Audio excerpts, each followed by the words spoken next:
WWE Extreme Rules takes place this Sunday on July 14th, which just so happens to be my birthday.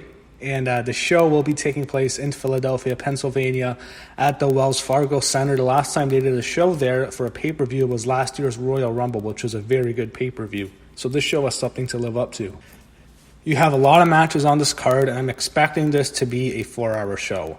You'll have one pre-show match. They haven't really announced what match it's going to be yet. But I'm going to assume we get the Cruiserweight title match, which is Gulak defending his title against Nese. Gulak just won the pay-per-view. The title at the previous pay-per-view only a few weeks ago, and I think he keeps the title for Nese. Doesn't make much sense to give it back. I think you may as well just let him have a decent reign. Now, we get to the main card. The first match I'm going to talk about is, I think, for sure the lock of the night. It's Aleister Black against Cesaro. It's hard to explain. I think the WWE has a lot of expectations for Aleister Black. I think he can be a top star. I think Triple H is very behind him. The problem is they haven't really known how to use him yet. They put him in a tag team at Ricochet, and after WrestleMania, they split him up, and then with Black, they just had him keep doing these promos for about 2 months. I think there was an issue in Saudi Arabia, and now they finally have a pay-per-view match where they're going to try to really get him over here. He has he has a very bright future. I think Paul Heyman really likes him too, so he belongs on Raw, and I think for sure 100% he beats Cesaro, and I hope they have a good match. They should be capable of having a damn good match, these two, and I think Black 100% takes the W here. We got the Raw Tag Team titles. They got the Revival defending their titles against the Usos. I think the Usos are eventually going to beat the Revival. I don't think it's this show. I think this is a screwy finish. Revival wins. It'll be a good back and forth match, but I think Revival wins. It's some sort of screwy finish. They'll get a heel victory. Next, we have a triple threat match for the SmackDown Tag Team titles. You have Daniel Bryan and Rowan defending their titles against the New Day, which is Big E and Xavier Woods, and Heavy Machinery, Otis and Tucker. This is tough. I think Heavy Machinery has a really good shot at winning here. I don't think it's going to be this show. I think Daniel Bryan and Rowan win by pinning the New Day. I think Heavy Machinery is going to get the belts at SummerSlam, but I think Bryan and Rowan keep their belts here, and I think Otis and Tucker eventually are going to get the belts, just not at this show. I think Otis hits a big move on Xavier Woods, and then Rowan comes in and attacks him, and Daniel Bryan steals the win. So I think Bryan and Rowan retain. Next, you have the United States Championship, which is a match I think will probably be the match of the night here. You have Ricochet defending his title against Aleister Black. Against AJ Styles. Why did I say Aleister? I thought of them as a tag team. Ricochet defends against AJ Styles.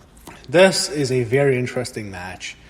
It's interesting to see who they go to, because WWE is really high on AJ Styles, but I also think they're really high on Ricochet. I look at this card and I see a lot of matches that can continue to have a rematch at SummerSlam. I can see one of these matches having a follow-up at SummerSlam. I don't think it makes much sense to beat Ricochet right now, but it's WWE, so you never know. I think there's a disputed finish, and I think Ricochet gets a win on some sort of roll-up. I think it'll be a very fun match, very fast-paced match. We'll see some dives. Ricochet will do some big spots. AJ is also capable of doing some big spots, but I think they save it. I don't think they have that killer match until SummerSlam. That's when they should go all out and have that classic match we all know they're really capable of having. I don't think it happens here because I think they should save it. I'm going to say this goes really back and forth, and I think Ricochet gets the win here, and he beats AJ. After the match, the club probably continues to beat down Ricochet, and the feud continues to SummerSlam, but I think Ricochet keeps the United States title on this show. We got the last man standing match. Bobby Lashley against Braun Strowman. So they've done a very good job at building this match up. I'd even say it's probably the best built-up match they have on this show. And that's not saying much, obviously, but I think they've done a very good job here. As to who wins, look, I could see them continuing this feud, and if you want to continue this feud, you could go with Bobby Lashley. But I'm going to go with Braun Strowman because I think that Paul Heyman sees Braun Strowman as a superstar, as he should. Paul Heyman would look at someone like Braun Strowman and look at him as a top monster. Paul is usually known for two types of wrestlers. He loves the technical wrestlers that we saw in ECW, but he also loves those monsters, those physical specimens, those beasts. Brock Lesnar, obvious example. He had plenty of guys in the ECW who he really pushed. Some guys people rejected because they were just getting pushed because they were really big, but that's who Paul Heyman likes. I can't imagine that Paul Heyman doesn't love Braun Strowman, does not want to push him as a top guy. Braun Strowman's going to get a major push. I think he can get back to where he was 2 years ago when he was tipping over Roman Reigns in the ambulance and he was the top babyface in the company because the fans were so hated it against Roman Reigns at the time. I think Strowman needs a big win here. It's Extreme Rules. It's a last man standing match. I think he beats Bobby Lashley. I'm going to go with Braun Strowman. Now we get to really the main events on the show. You have the WWE Championship. Kofi Kingston defends his title against the Samoan submission machine, Samoa Joe. Again, this is a lock. There is no way in how Samoa Joe is winning this title. Is it possible he gets himself disqualified or Kofi gets counted out and they can continue the feud and have a rematch at SummerSlam where Kofi will obviously keep the belt? It's possible they go that route. You can never say never with this company. But that being said, I just don't see a situation where I can imagine Kofi Kingston losing his WWE Championship to Samoa Joe on this pay-per-view. I can't see it. I don't think WWE is ever going to push Samoa Joe to that level. He got a huge push 2 years ago when he was feuding with Brock Lesnar. They had that great build-up to that match they had 2 years ago. But that time has passed. They are not going to push someone past a certain level like Samoa Joe, who's old. He's 40 years old, and I think the company knows his injury history. They don't trust this guy to stay healthy, and I can't blame them. They're going to push Kofi. They invested a lot into him. They gave him the big title win at WrestleMania. His title reign has sucked. I don't think he's a championship material, and it's mainly because of his fucking pancakes. He comes only and throws pancakes. You can't be a WWE champion and throwing pancakes into a crowd. He looks like a clown. I just don't get why he has to keep throwing pancakes. It just ruins his character immensely. He looks like a loser. He looks like a jobber when he does that. He shouldn't be throwing pancakes. But they keep having him throw the pancakes. And I can't take him seriously as a champion. I'd love to see Samoa Joe winning. I want Joe to win bad, but Kofi's keeping, and I think he probably loses it at SummerSlam, probably to like Roman Reigns or something, but Kofi is definitely beating Samoa Joe on the show. He beats him cleanly, in my opinion. Next, we got the double main event. I don't know which one they're going to go on last with. I think they'll probably end it with the title match, so I'm going to go with this next match is a no-holds-barred tag match. You have a no-holds-barred tag match and an Extreme Rules tag match. It's the same match, but no-holds-barred. You have The Undertaker and Roman Reigns, the Mega Powers, the new superhero tag team, whatever you want to call it. They even have a t-shirt now with the two of them as a tag team. They're taking on Shane McMahon and Drew McIntyre. Okay. Is there any chance in how The Undertaker and Roman Reigns are going to lose the tag team match? Well, no. Is there a chance they want to continue this feud and build up Undertaker and Drew McIntyre for SummerSlam? Yeah. I'm even predicting we see Undertaker and Drew McIntyre at SummerSlam. I hope it's not WrestleMania. That'd be a waste of Undertaker. I hope that's not what they do at Mania. But I think SummerSlam, they're going to do it. And I think Drew's going to beat Undertaker at SummerSlam. That being said, on this pay-per-view, Drew's not winning. Neither is Shane. Undertaker pinned Shane McMahon with a tombstone piledriver. 1, 2, 3. He beat Shane cleanly in the middle of the ring. I don't think Roman Reigns has yet to pin Shane yet, which is pretty embarrassing. They could just have Roman pin Shane. That'd be fine. Or what they could do, actually, I wouldn't mind this either. I can't even change our prediction. They could have Undertaker and Drew McIntyre brawl in the crowd for a while, and then Roman pin Shane and gets his revenge. They could go that direction, but they have to have Roman get his comeuppance on Shane McMahon eventually.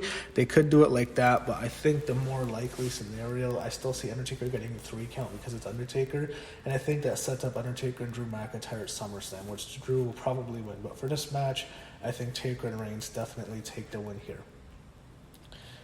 Main event time. We have Baron Corbin and Lacey Evans in the main event.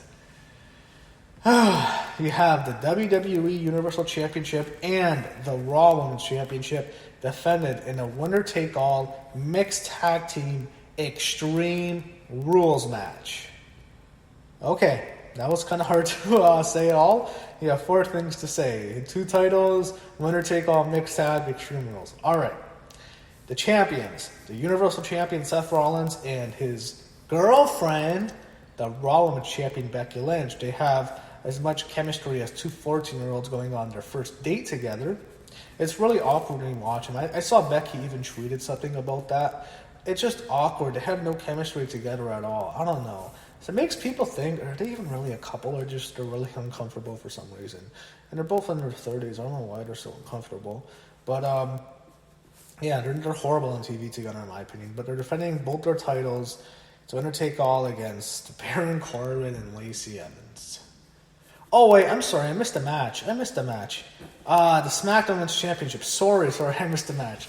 You have Bayley defending her title against Alexa Bliss and Nikki Cross. I forgot that. Why did I think of that? Yeah, I skipped that by accident. That match. Okay. That's very tough. I'm going to go with Bayley because I think Sasha Banks makes her return on that show. I don't know. I'm sure her and Alexa Bliss still hate each other. Alexa blocked her on Twitter, and Sasha has her muted. I think they really hate each other, so... I don't know. I don't want to see her... if I was Alexa, I'd be worried because she's just falling apart. Alexa Bliss, man. This girl's not going to be wrestling in a year from now. Her career is limited. She wasn't a great worker or anything, but she's done. She's just going to get more injured. They can't put the title on her. And Nikki Cross, I think, probably takes the pin, and they probably break up. But I think Sasha Banks makes her return, helps Bayley out, and Bayley keeps the title. And then Alexa Bliss and Nikki Cross probably have their split on Raw. Or maybe they even team up and go after the Iconics ever up. But I think Bayley's going to keep it about because I think she's still going to get up. A reign. I think she might face Sasha at the next show. She could face Charlotte. I don't know where the hell Charlotte is. We haven't seen anything from Charlotte Flair in a while, but that could be her opponent. But I think she goes till SummerSlam as champion at least. And she just won Money in the Bank. And usually when you win the Money in the Bank and get the title, they usually give you a decent title reign. I think that will happen with Bayley. I think she'll get a good run at least this time. And I think she beats Alexa and Nikki when she most likely pins Nikki this time. She pinned Alexa at the last pay-per-view. Now, I can go back to the main event. So, yeah, Baron Corbin and Lacey Evans in the main event. Seth and Becky are winning. They're winning. There's no even a reason to even assume otherwise. This is 100,000% a lock. There's no chance in hell they're losing. They win cleanly. They'll lose some spots. Corbin will probably go through a table. They might have Becky do a table spot. They really rely a lot on tables. Now they'll do chair spots. They'll do trash cans, kendo sticks, all this stuff they use. And I don't know about ladders, but they'll do a whole bunch of stuff. It's a main event. Seth's going to work hard. Becky's going to work hard. They'll both work their asses off. I have no doubt about it. They just have two shitty opponents. Baron Corbin is fucking abysmal. I don't want to talk about him anymore. And Lacey Evans sucks. So, Seth and Becky are winning. That's how the show ends, with the champs retaining. There's not even a doubt in my mind anything else is going to happen. So that's Extreme Rules. This Sunday, Philadelphia. Hopefully we get a good show. Card looks good. I like Extreme Rules. It's one of the better shows they do because of the stipulation. So it'll be an entertaining show most likely, and hopefully, it's a show that delivers. Card is okay. There's some good matches. There's a lot of things that could really deliver, and hopefully we see it. So I will see you when I review the show on Sunday night.